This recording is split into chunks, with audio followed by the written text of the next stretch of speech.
الحمد لله الذي هدانا سواء الطريق وجعل لنا التوفيق خير رفيق والصلاة والسلام على من أرسله هدى هو بالاعتداء حقيق ونورا به الاقتداء يليق وعلى آله وأصحابه الذين سعدوا في مناهج الصدق بالتصديق وسعدوا في معارج الحق بالتحقيق أما بعد فأعوذ بالله من الشيطان الرجيم بسم الله الرحمن الرحيم كل نفس ذائقة الموت۔ حضرات محترم، میں نے ابھی جس آیت کریمہ کی تلاوت کی ہے، کل نفس ذائقۃ الموت، یعنی ہر نفس کو موت کا مزر چکھنا ہے۔ شاعر کہتا ہے، ہوتی ہے ابتدا عالم کی انتہا کے لیے، بنایا رب نے جسے بھی وہ فنا کے لیے، آگاہ اپنی موت سے کوئی بشر نہیں، سامان 100 برس کا ہے پل کی خبر نہیں۔ کون کہتا ہے مومن مر گیا، ارے کون کہتا ہے مومن مر گیا، قید سے چھوٹا وہ اپنے گھر گیا۔ حضرت عبداللہ ابن عمر رضی اللہ تعالیٰ عنہ کا بیان ہے کہ رسول پاک صلی اللہ تعالیٰ علیہ وسلم نے میرے کندھے کو تھام کر فرمایا، کن فی الدنیا کأنک غریب او عابر سبیل، وکان ابن عمر یقول اذا امسیت فلا تنتظر الصباح وَإِذَا أَصْبَحْتَ فَلَا تَنْتَظِرْ الْمَسَاءَ وَخُذْ مِنْ صِحَّتِكَ لِمَرْضِكَ وَمِنْ حَيَاتِكَ لِمَوْتِكَ۔ دنیا میں اجنبی یا مسافر کی طرح رہو۔ حضرت ابن عمر کہا کرتے تھے کہ شام آ جائے تو صبح کا انتظار مت کرو، اور صبح میں ہو تو شام کے منتظر نہ رہو۔ صحت مندی کی حالت میں بیماری کے وقت کے لیے اور زندگی میں موت کے لیے صالح اعمال کا توشہ اختیار کرو۔ میرے رسول پاک صلی اللہ تعالیٰ علیہ وسلم نے ایک مربع خط کھینچا اور ایک خط وسط میں کھینچا جو باہر کی جانب نکل رہا تھا، اور وسطی خط کے ساتھ ساتھ کئی چھوٹے چھوٹے خط کھینچے، پھر توضیح فرمائی، یہ انسان ہے اور یہ اس کی موت ہے جس نے اسے گھیرے میں لے رکھا ہے، اور یہ جو باہر کی جانب نکلنے والا ہے وہ اس کی امید ہے۔ یہ چھوٹی چھوٹی لکیریں حادثات ہیں، اگر ان میں سے ایک سے بچ نکلا تو دوسری اس پر لوٹ آتی ہے، اور اگر اس سے بھی بچ نکلا تو تیسرا آ گرتا ہے۔ حضرت عبادہ بن صامت رضی اللہ تعالیٰ عنہ سے روایت ہے کہ میرے رسول پاک صلی اللہ تعالیٰ علیہ وسلم نے ارشاد فرمایا، جو شخص رب تبارک و تعالیٰ سے ملاقات کو پسند کرتا ہے تو رب تبارک و تعالیٰ بھی اس سے ملاقات کا خواہاں ہوتا ہے، اور جو شخص اللہ تبارک و تعالیٰ سے ملاقات کو ناپسند کرتا ہے تو رب تبارک و تعالیٰ بھی اس سے لطف و کرم کے ساتھ ملاقات کرنا پسند نہیں کرتا۔ اس پر حضرت عائشہ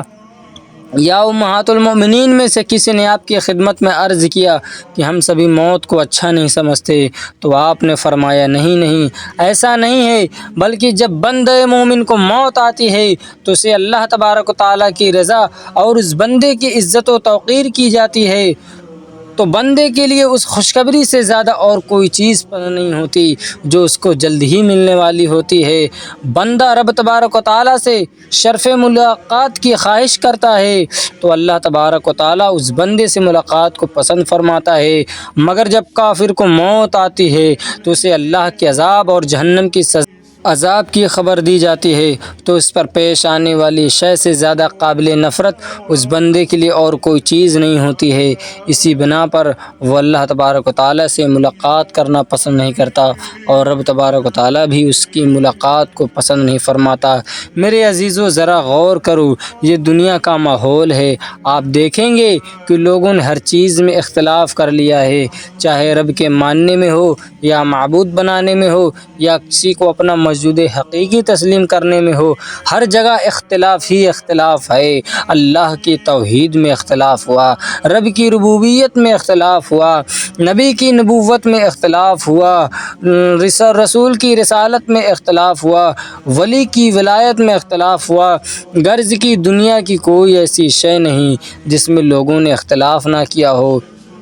لیکن موت ایک ایسی اٹل حقیقت ہے جس میں کسی کو اختلاف نہیں۔ کسی بھی مذہب کے ماننے والے سے آپ پوچھیں گے، کسی بھی مقطع فکر کے حامل سے آپ سوال کریں گے، کسی بھی عقیدے پر چلنے والے سے آپ دریافت کریں گے، کسی بھی مسلک کے پیروکار سے آپ استفسار کریں گے، ہر شخص یہی کہے گا مرنا ہے۔ مسلمان بھی کہے گا مرنا ہے، عیسائی بھی کہے گا مرنا ہے، نیچری بھی کہے گا مرنا ہے، قادیانی بھی کہے گا مرنا ہے، وہابی اور دیوبندی بھی کہے گا مرنا ہے، چکڑالوی بھی کہے گا مرنا ہے۔ مطلب یہ ہے کہ موت سے کسی کو اختلاف نہیں۔ موت وہ پل ہے جس سے ہر ایک کو گزرنا ہے، موت ایک پیالہ ہے جسے ہر ایک کو پینا ہے، موت ایک جام ہے جسے ہر ایک کو منہ سے لگانا ہے، موت ایک دروازہ ہے، دروازہ جس سے ہر ایک کو داخل ہونا ہے۔ موت سے کسی کو کوئی اختلاف نہیں، موت کے بارے میں کوئی جھگڑا نہیں، بلکہ ہر کوئی کہتا ہوا نظر آتا ہے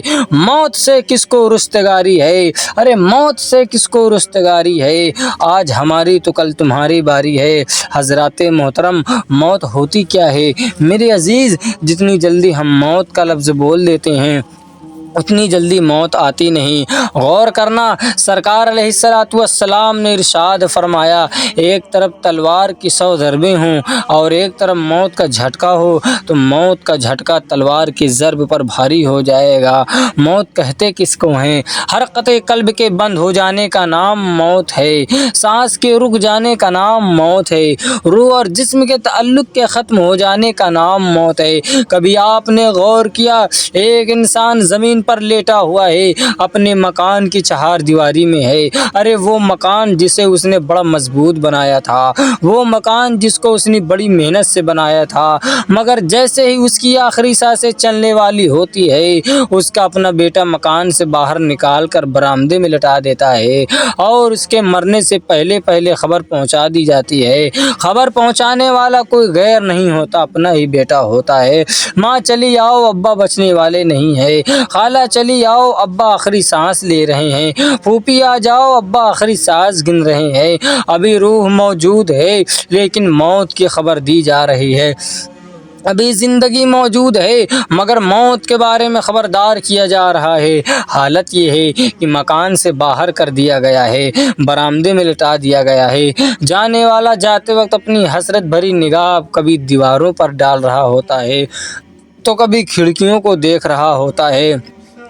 کبھی دروازوں پر نظریں گاڑے ہوئے ہے، اپنے مکان کا ملاحظہ کر رہا ہے اور سامنے اس کا اپنا بیٹا کھڑا ہے جو کہہ رہا ہے، ابو جان آپ دنیا سے جا رہے ہو، آپ دنیا سے کوچ کر رہے ہو، بڑے گھبراہٹ کے شکار معلوم ہوتے ہو، تم میرے والد ہو، یہ دولت تمہارے سامنے لا کر رکھ دیتے ہیں، یہ مال تمہارے سامنے لا کر پیش کر دیتے ہیں، ابو جان یہ روپیوں سے بھری اٹیچی ہے جو آپ کی نظروں کے سامنے ہے۔ باپ نے دیکھا اور کہا، بیٹے اب میری نظروں کے سامنے سے اس دولت کو ہٹا دو، اسے دور کر دو، یہ وہی دولت ہے جس نے مجھے رب کی یاد سے غافل کر دیا تھا، یہ وہی مال ہے جس نے مجھ کو رب سے دور کر دیا تھا، یہی وہ مال ہے جس نے علماء کی صحبت سے دور کر دیا تھا، یہی وہ مال ہے جس نے مجھے اعمال صالحہ سے دور کر دیا تھا، یہی وہ مال ہے جس نے میرے سامنے حلال و حرام کے امتیاز کو ختم کر دیا تھا، یہی وہ مال ہے جس نے باپ کی عظمت اور ماں کے تقدس کو بھلا دیا تھا، یہی وہ مال ہے جس نے بھائی کے پیار کو بھلا دیا تھا، بہن کی محبت کو بھلا دیا تھا۔ میرے سامنے اب میرے سامنے سے اس دولت کو ہٹا دو، اب مجھے ان روپیوں کی ضرورت نہیں ہے، اب مال کی ضرورت نہیں ہے، اب اس دولت کی ضرورت نہیں ہے، بیٹے ایک چیز کی ضرورت ہے، اگر دے سکتے ہو تو دے دو۔ باپ نے جیسے ہی کہا، بیٹے نے عرض کیا، والد گرامی بولو تو صحیح،